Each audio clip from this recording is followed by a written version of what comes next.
Hello friends, आज हम पढ़ेंगे law of conservation of momentum. तो हम पहले जान लेते हैं कि law of conservation of momentum क्या बोलता है। तो देखो, law of conservation of momentum बोलता है कि कोई भी दो ऑब्जेक्ट के कोलाइड होने से पहले का जो मोमेंटम है, यानी कि बिफोर कोलाइजन किसी दो ऑब्जेक्ट के कोलाइड होने से पहले का जो मोमेंटम है वो इक्वल होता है आफ्टर कोलाइजन। इसमें ना ही प्रॉफिट होता है, और ना ही इसमें लॉस होता है। ठीक है, इसका प्रूफ देखते हैं। क्या इसका प्रूफ देखते हैं। प्रूफ ये कि ये कोई ऑब्जेक्ट है जिसको हम M1 ले लेते हैं।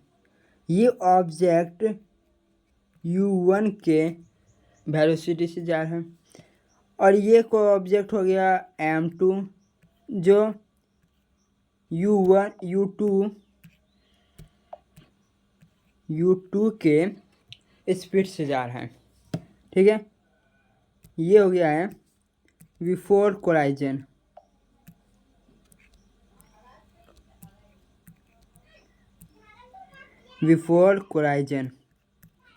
ये केस हो गया बिफोर कोलाइजन का।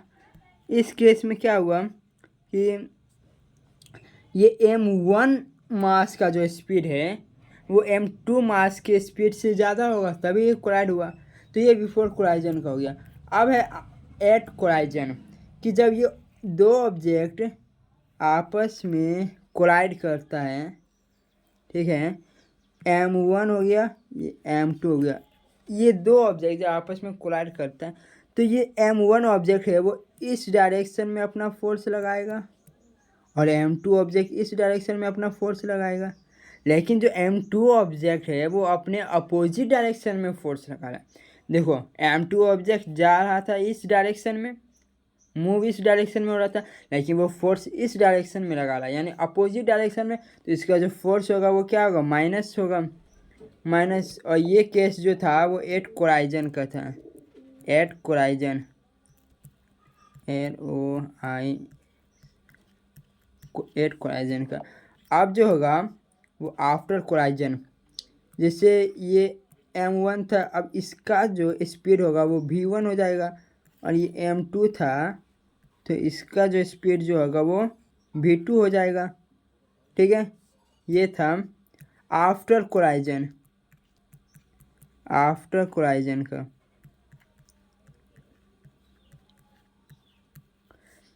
अब जो बिफोर कोलाइजन का हम फोर्स निकालेंगे और आफ्टर कोलाइजन का भी फोर्स निकालेंगे।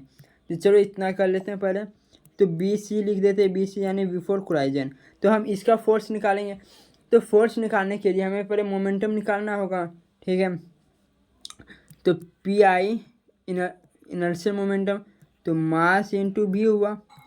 अब मास M1 था, अब V था U1, तो ये इसका हो गया PF होगा M इंटू V, तो इसका हो जाएगा M2, और इसका हो जाएगा U2, ये होगा।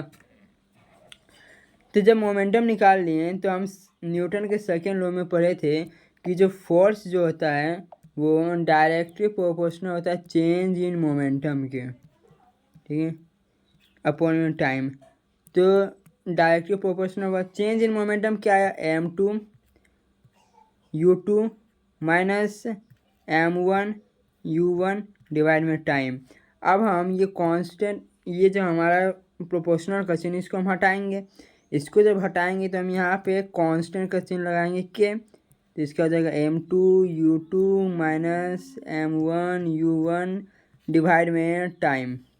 अभी के का जो वैल्यू होता है वो 1 होता है, क्योंकि अगर फोर्स को अगर हम 1 न्यूटन ले लें, मास को 1 kg ले लें, स्पीड को 1 मीटर पर सेकेंड ले लें, और टाइम को 1 सेकेंड ले लें, तो हमारा जो के का जो वैल्यू आएगा वो कितना होगा, 1 आएगा।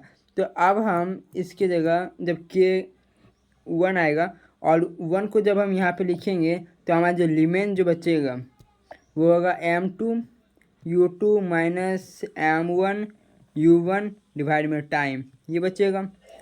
ये हो गया बिफोर कोलाइजन का केस, बिफोर कोलाइजन का केस हो गया। अब हम जो बात करेंगे वो होगा आफ्टर कोलाइजन। अब हम फोर्स जो निकालेंगे वो होगा आफ्टर कोलाइजन। तो इसमें भी हम इनर्शियल मोमेंटम और फाइनल मोमेंटम निकाल लेते हैं। तो इनर्शियल मोमेंटम हो जाएगा मास इंटू भी है, तो मास हो जाएगा m1 और भी हो जाएगा v1। अब पी एफ में इसका हो जाएगा m2 v2। अब हम इसको इसे फोर्स के फॉर्मूला पे लिखेंगे m2 v2 minus m1 v1 divide में टाइम। अब ये जो प्रोपोर्शनल का चिन्ह इसको हटाएंगे तो हमें कांस्टेंट लगाएंगे के m2 v2 minus m1 v1 divide में टाइम। तो अब के का जो वैल्यू जो होता है वो होता है 1, तो जो लिमिट जो बचेगा वो इसको लिख देते हैं v1 और इसमें टाइम, तो ये आएगा। अब देखो ये जो आएगा वो नेगेटिव में आएगा, ये जो आएगा वो तो आएगा नेगेटिव में, क्योंकि ये जो मास 2 ऑब्जेक्ट जो था वो अपना फोर्स अपोजिट डायरेक्शन में लगा रहा था, तो इसका जो फोर्स जो आएगा वो होगा नेगेटिव में। अब हम पढ़ चुके हैं न्यूटन के थर्ड लॉ ऑफ मोशन में कि every action is equal opposite to the reaction, यानी ये ऑब्जेक्ट m1 ऑब्जेक्ट जितना फोर्स से m2 ऑब्जेक्ट पे लगाया m2 ऑब्जेक्ट भी उतना ही फोर्स से m1 ऑब्जेक्ट पे लगाएगा, यानी कि जो फोर्स जो होगा वो क्या होगा, एक दूसरे के बराबर होगा।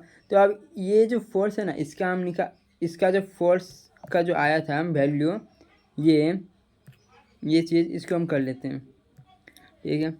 तो इसमें हम लिख देते हैं m2 u2 minus m1 u1 divide में टाइम इक्वल टू, ये माइनस का चिन्ह होगा, इधर हो जाएगा m2 v2 minus m1 v1 divide में टाइम।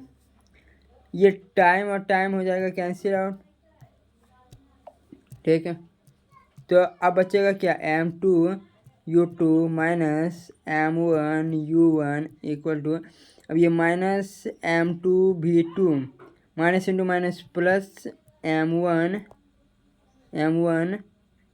v1, ये आएगा v1, ठीक है। इधर v1। अब हम क्या करेंगे कि जो फाइनल मोमेंटम है और इनर्शियल मोमेंटम को एक साथ लेके आएंगे, ठीक है। फाइनल मोमेंटम इनर्शियल मोमेंटम को एक साथ लाएंगे, तो क्या करेंगे कि m2 v2 है इसको हम इस साइड लेके जाएंगे और m1 u1 इसको हम इस साइड लेके जाएंगे, ठीक है। तो चेक करते हैं, तो जो आंसर जो आएगा वो होगा m2 v2 plus m2 u2 equal to m1 v1 plus